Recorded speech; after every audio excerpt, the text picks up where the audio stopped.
In Austin, I'm Adam Bennett. Austin police are searching for the person responsible for shooting and killing 29-year-old Keaton Delcourt. This happened outside of a gas station in southeast Austin early Sunday morning. APD says it happened at the Apple Mart on Wickersham Lane, that's near Riverside in Pleasant Valley. Delcourt's family is now asking for the community's help to find the person responsible. Here's Brianna Perez.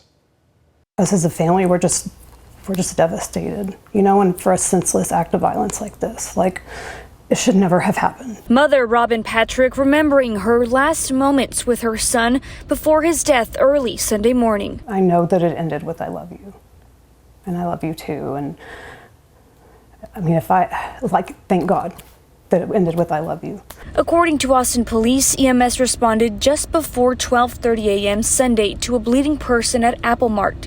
Officers found Delcourt with neck trauma. He later died at the hospital. Investigators say Delcourt interacted with an unknown man at the parking lot who shot him and then fled. APD released these images of the person of interest. They describe him as a man with short dreadlocks. He was wearing white shoes, light blue jeans, and a black long-sleeve shirt with a large S or a dollar sign on the front. We're just really, really sad and numb that this happened.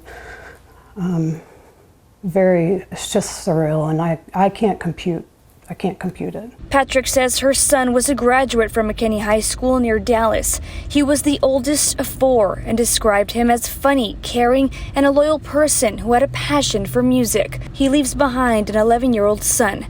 Patrick now turns to the community for help to find the person responsible. He's got a family, he's a dad, he's a son, he's a brother, he's a grandson. And so there's a lot of people over here hurting, and we would just want resolution. We want to be able to start the healing process. Austin police arrested a social media influencer known as the Liver King after they say he threatened podcast host Joe Rogan. Brian Johnson is charged with making a terroristic threat. That's a misdemeanor charge. Investigators say he posted those threats on Instagram, then traveled to Austin. Officers arrested him at the Four Seasons Hotel in downtown on Tuesday. Austin-based Bumble plans to lay off roughly 30% of its workforce. According to a new filing with the United States Securities and Exchange Commission, Bumble executives approved cutting 240 jobs. That move will save the company $40 million a year. It's not clear when layoffs will start or which roles will be affected. Changes are coming to next year's South by Southwest Festival. That's happening March 12th through the 18th. That'll be the festival's 40th year in Austin. With the Austin Convention Center under construction for the next 4 years, they're embracing the chance to reimagine things. Organizers will create themed neighborhoods throughout downtown. Music lovers will get one neighborhood with 7 straight nights of showcases. Film and TV fans will get their own for screenings and industry sessions. And a third neighborhood will be reserved for tech-related programming. Only Platinum badge holders will have access to all 3 neighborhoods. Specific sites will be announced by the end of the summer. A federal program aimed at helping children secure summer meals won't be coming to Texas after Governor Greg Abbott slashed $60 million that would have supported it. Here's Kelsey Sanchez. At Garfield Library in Del Valle, these kids are lining up for their free summer meal. It's part of the Central Texas Food Bank's summer food service program to help anyone under 18. And another resource that some people would have benefited from was just cut from the state's budget. We were deeply disappointed by Governor Abbott's decision to veto the funding. Texas lawmakers set aside $60 million in the budget they passed to start a SumBucks program. It would have gone to low-income families and given each qualifying child $40 per month for each of the 3 summer months. For Abigail Rangel, who just moved her 4 children to Cleveland, Texas from Houston, she says the extra cash would have helped. It's hard times. It's stressful sometimes. It does bring us to tears. But other times, we're grateful for whatever help we could get at the end of the day. Rangel, who just got approved for SNAP benefits, says she had to cut down on snack time and the amount of fruit she gives her kids, who range from ages 1 to 13. So really setting boundaries for the kids right now, having to unfortunately cut back on just everyday things that they shouldn't have to have, a limit to. Texas is one of the 12 states that don't participate in the federal summer meal program, and Governor Abbott explained why he vetoed it from the budget. In his proclamation, he said, quote, "There was significant uncertainty regarding federal matching rates for this and other similar programs. Once there is more clarity about the long-term fiscal ramifications for creating such a program, the legislature can reconsider funding this item," end quote. So as advocates push to get this program in the state, we'll continue to push Governor Abbott and the legislature, even if it means using this special session, to make sure this program gets up and running. families like Rangels will keep doing what they can to keep themselves afloat. It's just a matter of showing the kids that it's going to be okay regardless of, what situation we're in. That was Kelsey Sanchez reporting. The special session is set for July 21st. A group of Texas faith leaders are now suing the state education agency over a new law requiring the 10 Commandments be displayed in all public school classrooms. The governor signed Senate Bill 10 into law last Friday. Supporters say the 10 Commandments are foundational to America's educational and judicial systems.